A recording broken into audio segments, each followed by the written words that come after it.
Hey, what's up, guys? How you doing? It's me, Mr. 4K Upscaler. Now that I finished Resident Evil Village, my next thing was MotoGP 21, and I have to say I'm very surprised how much of an update there is from the MotoGP 20 to 21. Not just in terms of handling, but also in terms of accessibility and maintenance and such rich career. This is really fully licensed GP, MotoGP game, and everything from checking fuel in the brakes to making sure how much of tire do you have on the front and the rear, the pressure on the tire. I mean, tons of things you can do here, which I really like. Um, but the biggest feature that you guys gonna enjoy, it's on the PlayStation 5. This controller, it's really designed for MotoGP. The DualSense haptic feedback, the adaptive triggers, uh, and of course haptic feedback that gives you that tightness when you're pulling that handle, right? On a bike, on a motorcycle bike. You feel that stiffness as you are doing that. Also, the weight of the bike, motorcycle. The graphics look super clean. There's barely any loading time. Truly impressed with MotoGP 21. But anyway, let's go to the track. Let's do some driving as I am talking about this. All right, so they're gonna take out of the pit. That's me right there. You start off with like small team, KTM, and then you work your way up as you progress. So Milestone, pretty good job, Milestone. I think Milestone's gonna become like I'm talking about developers. They're gonna become like a Codemasters of Formula One. Here, I'll talk about the handling once we go.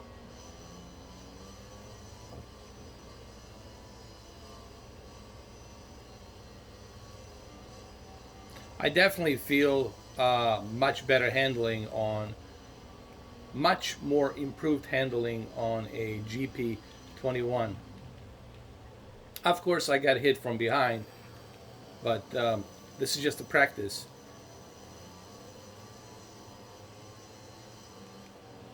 One of the most important things you have to remember when it comes to GP is that you have to time the curves correctly. It's all about the curves. Believe it or not, you have to be kind of ahead of the curve and you have to time it correctly when you are driving into the curve. What type of speed are you pulling it into the curve? So those are the things you really have to be focused. This is not an easy game. It's kind of like Ride 4 because it's the same developer. But I believe that MotoGP 21 this time around, Milestone has really advanced and made the controls much more better, more accurate, and better. And the PS5 version is definitely the version you want to go with.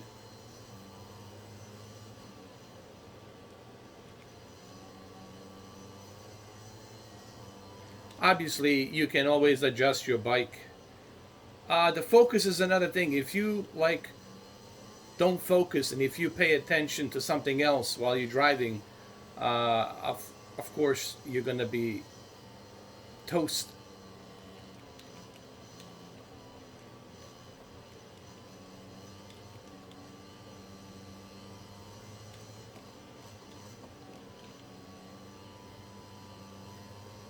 I also feel the heaviness of the motorcycle as I am pulling into these curves.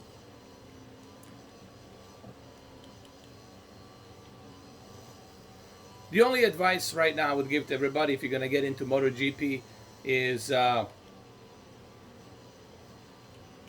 don't use the first person view because it can be very epileptic, and just use the third person view so that way you can measure the distance between each curve as you are pulling into the curve.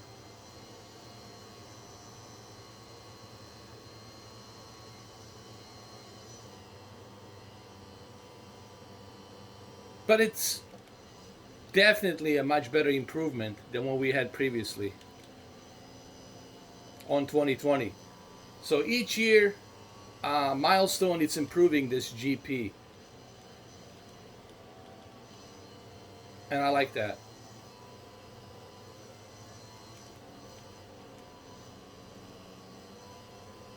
Speaking of racing, can't wait for the Formula 21 to see what they're going to do with the PS5 in terms of haptic feedback and DualSense.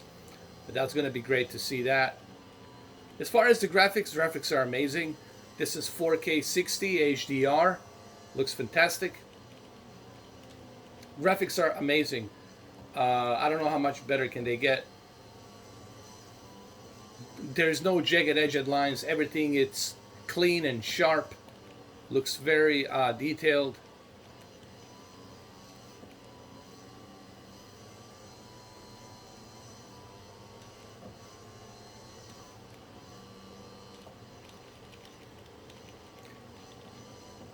Now, just because the controls are a little bit more improved, that doesn't mean that you can lose focus. You have to stay focused constantly in this game, and you got to be careful.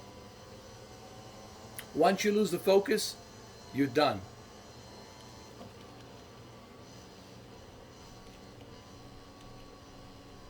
And of course, once you get better at this game, the results will be better as well. But I felt like maybe I should make a brief video just to kind of give you my synopsis on my thoughts of GP21. I will live stream this and I will talk about it a little bit more once I'm live streaming it.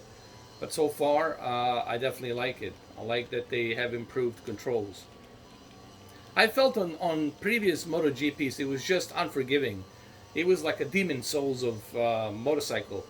It was just too much. But this is definitely an improvement, and pretty good improvement in my opinion.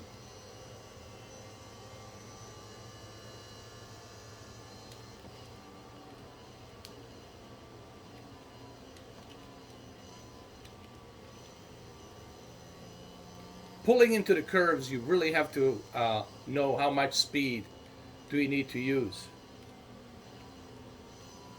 And how much to the left and right do you need to lean.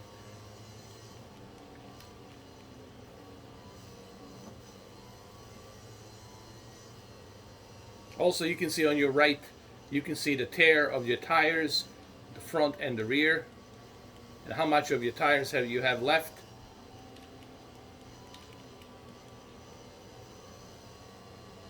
But I would totally avoid using first-person view. First-person view, it's going to be almost impossible for you. That's for like a super professional.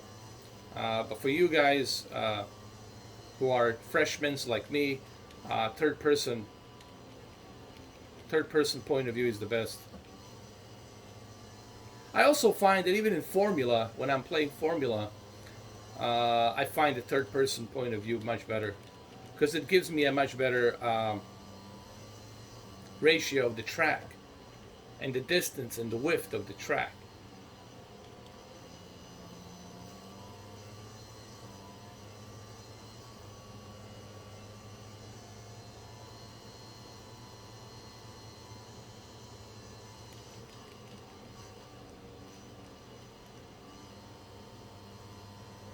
Ride forward, it's super hard. Ride forward, it's like a returnal of motorcycles. It's very realistic and it's very hard.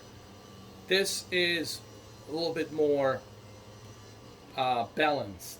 It is still hard, it's still difficult, but it's more balanced.